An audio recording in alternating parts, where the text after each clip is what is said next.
We're gonna have church, clap your hands. If you can't help me, please don't stop me. Move out of my way and don't try to block me. I got a race to run and I'm running by faith. At the finishing line, I'm gonna see God's face. Y'all help me sing it. If you can't help me, please don't stop me. Move out of my way and don't try to block me. I got a race to run and I'm running by faith. At the finishing line. Let me do this verse right here, y'all. Listen. I've been running for Jesus for a long time. I've been running both night and day. I ain't got no time for no idle talk. It might cause me to lose this race. If you can't help me, please don't stop me. Move out of my way and don't you try. I got a race to run and I'm running by faith.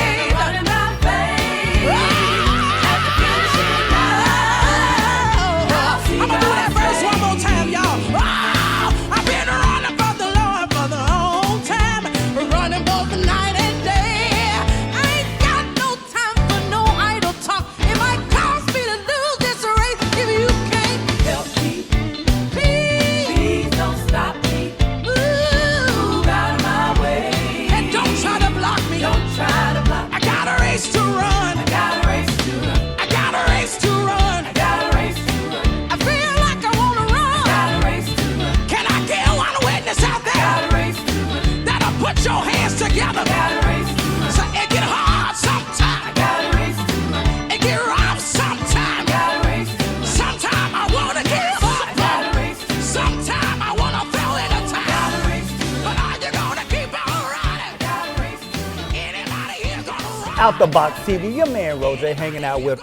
I told you we talk to legendary artists all the good time, and this is my first time actually meeting you. But I know you out here in the names. Listen, the people know you out in here the streets. Yes, Lisa Knowles-Smith. How are you today? I'm awesome. How are you? I'm good. Now that you're here and you about to do your thing. Man, listen. Listen, out here doing the work, doing the gospel, and I do want to know how do your personal testimonies and just life in general, how do you take that, put it into your message to drive the message in your music? You know, I think I don't really have to think about it because it kind of comes out in the songs. You know, I take my personal experiences and I try to turn it into, here's the churchiest thing I can say. What the devil meant for bad, God means it for good.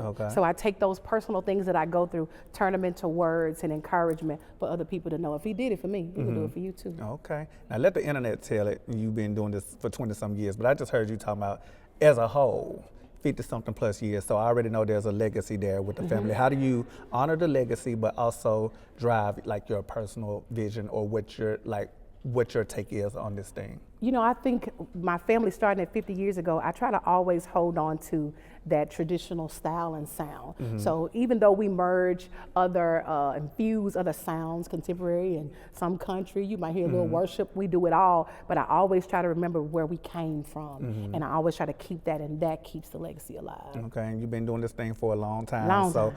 From churches to now viral moments. Oh my God. You got a whole platform that you're out here doing your thing. How do you adapt to the ever-changing one music scene, but just life in the world in general? You know, I try to stay connected. Thank God for kids. You know, when you got younger generation around you, they keep you abreast on what's happening. So my kids are able to tell me, Mom, you viral. Mom, you need to do this dance. Mom, you need to go to TikTok. And I think doing that kind of keeps us relevant. It keeps us aware of what's happening. Because you need to know, you can't minister to, you got to meet people where they are. You don't know where they are unless you try to find where they are. Get there. You got to get there. Yes. So, of course, you're live performing, you're traveling, you're doing all your things from live CDs to, your recorded projects. Yeah. What is something that you want people, fans, old and new, to take away from an experience, whether it's the live album, the live show, or just meeting you at Walmart? Like, what do you want them to take away? That God is real and that the gospel is real. You know, there's been a lot of talk and conversation around the sound of gospel music. I think it's very necessary. When people see me, I want them to see church, period. I want you to see a representation of what the love of God looks like. That means no matter where you are, who you are, you ain't even gotta go to church. But when you see me and you come in contact with me, you know that the love of God is real because of the way I treat you. Yes. And so musically, on stage, off stage, if you see me in Walmart, I act just like this. On aisle 7. Listen, on aisle 7, when I'm trying to pick up my Takis, I'll be like, bro, what up? You know, they be like, what's up, Lisa? I'm like, what up? You got Takis too? You know? I love it. Well, I appreciate you taking the time to holler Thank at you. me. I know you about to go out here and do your thing at the pop-up right here in Huntsville. Thanks for coming to the city. Thank you. All right, y'all keep it locked. We got more on the way. Out the box. Let's go.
Out the Box TV, I'm DJ Primetime 256.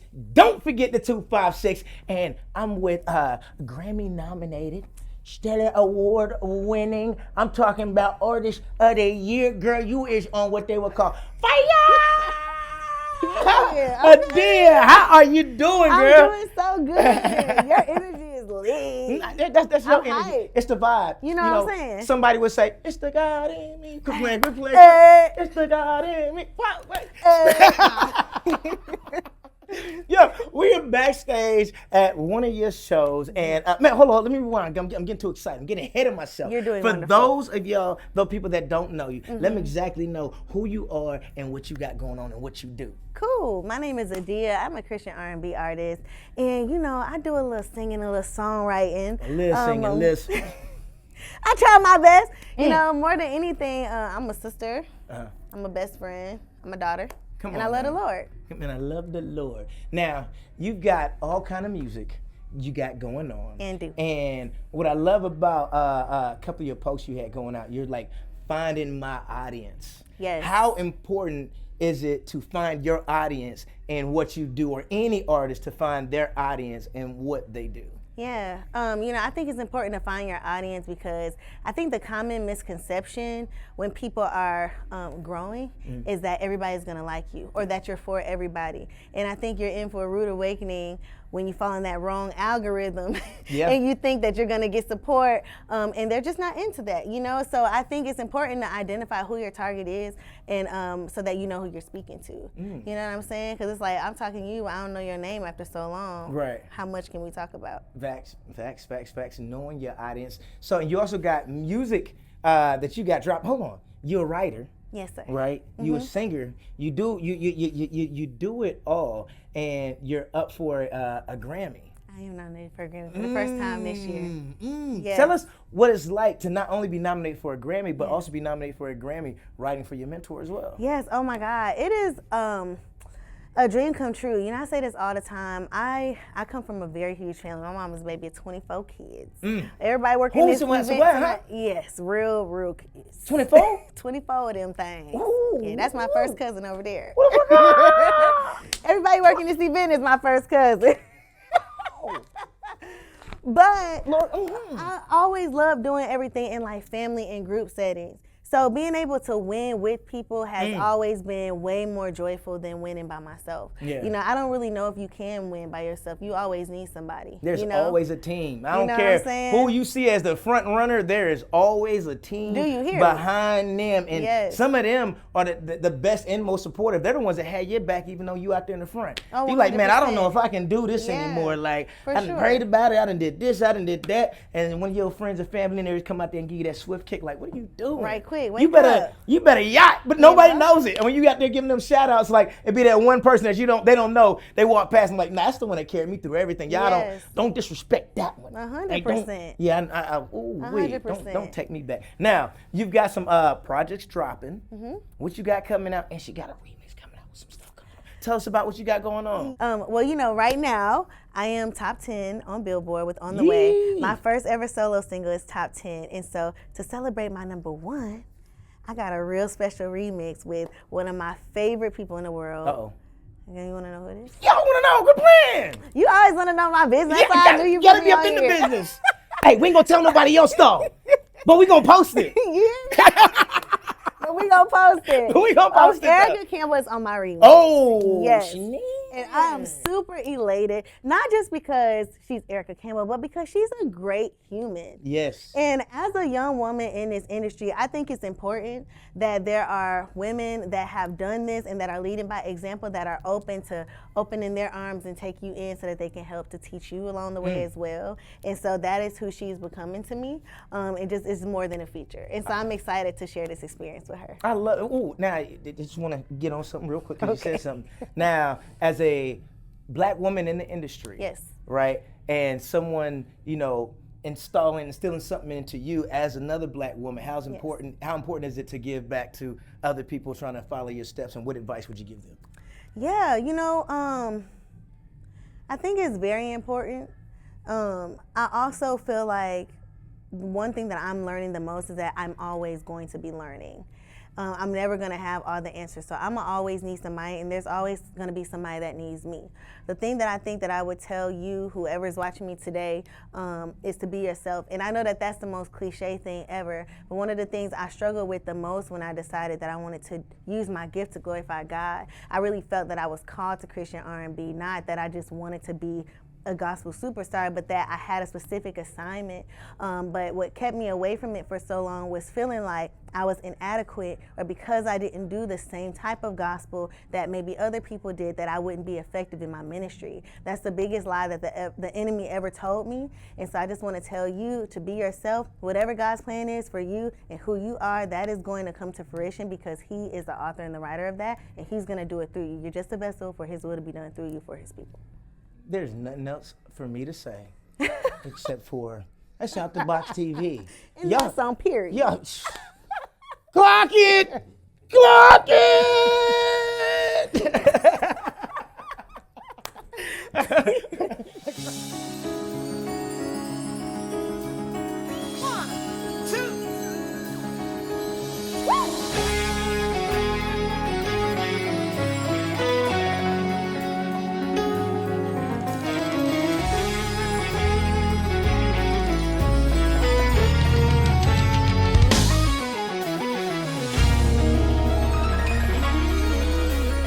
Yes, there were times in my life when I thought I would never make it. I almost went down, I was out for the count, I was through.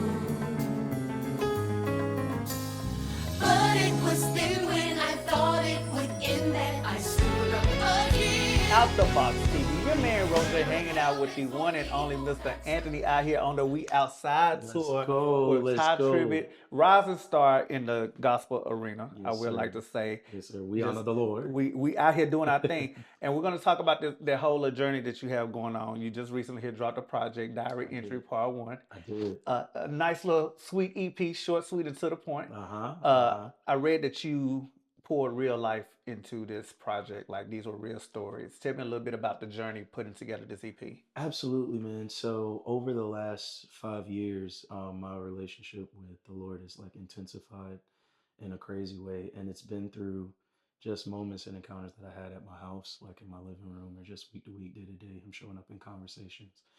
And as I reflect on those moments, gratitude just caused me to write and, testify about, some of those things and those encounters, those experiences, the way life was lifing Right. and still be lifing sometimes. And I just put it all into the medium that I love, which is music and, production and writing. And I wanted to everyone who listened to it to have something to strengthen their relationship through intimate language and very very real and honest and raw subject matter. So Gotta love that. Now, yeah. new to me, let me tell you how I came across your work first and foremost. So, yes, I Okay. work for the people I always plug it. I work for Worship 945 Yes, FM. sir. But every week I'm kind of like going into my deep dive, trying to find new music or who I want to Okay. spotlight and highlight. And I Okay. came across you on We love YouTube. a due Yeah, diligence. I Amen. came across you on YouTube. And the funny thing is, I'm thinking you're an R&B artist. Oh I thought it wow. was R&B. Oh wow. And then I Hey started listening to man. it. I was like, wait a minute, so your style, we got to talk about your style. How did you Yeah, man. curate your style, or how did you move into that lane organically for it to not sound so traditional, so old Yeah. school? Well, I'm gospel music raised me, church raised me. Both my parents are pastors, my grandparents are pastors, and so it's natural that, I'm gonna most of my influence comes from gospel, but shout out to like my older sisters and some music heads that I met through high school and all the things who kind of introduced me to just really great classic R&B music. I think my entry into the world was the Miseducation of Lauryn Hill, listening to Oh, that album. you're gonna jump into it. That's You a good gonna one to jump jump into it. into, That's a good right? one to jump into it with, and then studying D'Angelo and Maxwell and diving into more of my millennial generation with the Chris Browns and the all the things like that. I feel like um, it just moved me. Hmm. It moved me, and I felt like kind of merging those sounds between what I grew up with traditionally with gospel would just bring about something that was fresh and Hmm. something that people who were from my generation and the generations coming after me could listen to on a Monday through Saturday. You know what I'm Gotcha. saying? Instead of just having to turn on No, I some feel it. gospel music on that Sunday morning playlist. I feel it. So Yeah. the song I was introduced to you through, I think it's the lead single. If not, correct me. Yes, sir. Don't mind it. It's Imposter Syndrome. That's the one. That's So the one. tell me a little bit about that, because we all know sometimes we all suffer from imposter syndrome. Absolutely. Why was it important for you that to be the lead single for the project? Because of the story, man, like, and the relatability. Like you said, we've all suffered with imposter syndrome at some point. Me, it came from, me being in the church, being a worship director and a worship pastor for so many years and just not really living what I was singing about, to be honest. I was a little ratchet. A little, I was a mess. Right. And I think that even after that period, after I learned to really lock in with truth and lock into, being somebody who represents in life what I sing about, the enemy would still replay some of my ratchet years in my mind and just have me Right. feeling like, man, you don't deserve to be up here ministering to people. You don't deserve to be singing. You don't deserve to be standing before people. And I feel like in all of our respective areas, there's a lot of us who have like that little annoying voice that Yeah. tells us, man, like, you're not worthy of this, or that tries to pull us away from, our God destiny or the things that we're doing and tries to make us feel like we're not worthy of it. So I wrote about my journey in the song pretty specifically, but I did that in hopes that other people would be able to find, language for their journey and how to keep it moving and keep it pushing Gotcha. beyond that. Let's talk about Stay, because that's my joint. Like, I'm Yeah. listening to the EP, and that's the one I got stuck on, and I kept Okay. replaying that one right there. Okay. Uh, all the songs do tell a story, but Stay in particular feels like a real personal, like a real Yeah, deep man. personal type joint. So for the people that have not heard Stay yet, give them a little background on that song. Man, Stay is such, that's my baby too. I love that song. Stay is the reason I love that song so much is because it was a pivotal point. I was in college. I was struggling with depression, addictions to like substances, addictions to pornography, like all types of things. And this specific year was one where I met mentors that God had used to just really smack me, give me a head-on collision with what it means to walk through deliverance or to walk through, getting free of all the things. And that journey was just a roller coaster because some days I felt, you know, super empowered. And then some days I just felt like, you know, I was alone and by myself, and, you know, all the things that aren't true, all the Right. feelings that aren't true, you know, would just come up and try to swallow me. And so I think I wrote that song because I remembered that season. I remembered like the journey that it was. I remembered the high points and the low points, and I remembered how I literally had to have conversations with the Lord to remind myself of the fact that, you know, His word says that He never leaves us nor forsake us. And that's where Stay came from. And I love that song. I love that song. I hope that if anybody's in that season right now, that they feel Jump into that. Jump Yeah. into that. Diary entry part 1, Stay. Yes, All right, sir. that's the one I'm telling y'all to go check out for real, for real. So we out on the road. Now we supposed to be talking What the about whole thing- imposter we- syndrome. we See, doing all of it. We doing all of it. We out on the road right now. Yes, sir. Doing Yes, our sir. thing. Yes, with sir. Mr. Ty Tribbett. First of all, I want to know how you came upon this opportunity, and then like some of the things you're learning about yourself as you visit these cities. Oh man, so much. First of all, shout out. I'm on the We Outside tour with Kiera Sheard, Mike Todd, and the incredible, iconic, amazing Ty Tribbett. Man, he's amazing, man. He's amazing. He's poured into me just as a newer, younger artist, just showing the level of care that somebody of his caliber just doesn't have to, you know, to an artist such as myself. So I'm grateful to be part of it. We, you know, jumped in on the bill and said, "Hey, let me sing me a couple of songs, a little Right, 1, 2, right, you know, right. just to open the room up for you." And he's just been so gracious, man. Him and Pastor Mike Todd and Kiera Sheard, my sister, who I love so much. It's been an incredible experience. I've been learning how to really calm down. That's what I'll say. I'm learning how to calm down. I can be so high strung and just a perfectionist, and just, you know, I have 3001 marks in my head, and trying to remember that, you know, if I hit 2,000 of them, then everybody else is good. But I'll be like, but that 1,000, no, that I didn't. Right. So learning how to just be in the moment, how to feel it, how to love it, and how to be grateful to God for the spaces that He's put me in, man. I think this artist journey is not an easy one, but it's just full of reward and things that, you know, you dreamed of doing, and God dreams that He gave you when you were younger coming to fruition. So I'm learning how to lean into that and just chill out. You gotta love that. Yeah. That's the word. That's the Chill word. out. Chill out. Right there. Now Chill listen, I out. know we gotta get ready to let you go get Yes, on the sir. stage, but first, before we go, let everybody know where they can follow you on social media to keep up with your journey. Yes, you can follow me at Anthony, that's ANTHNY, no O, sings on all social media. And if you want to find the music, you can find it again at Anthony, that's ANTHNY, on all DSPs, your Apple Music, Amazon, Spotify, all the things, All that. Tidal, hello, wherever you use it. Yeah, man. We love it. Well, appreciate you stopping Thank through you and so hollering much, at us. man. And y'all know what to do. Y'all keep it locked right here. We got more on the way. Out the Box TV. Let's go. Rock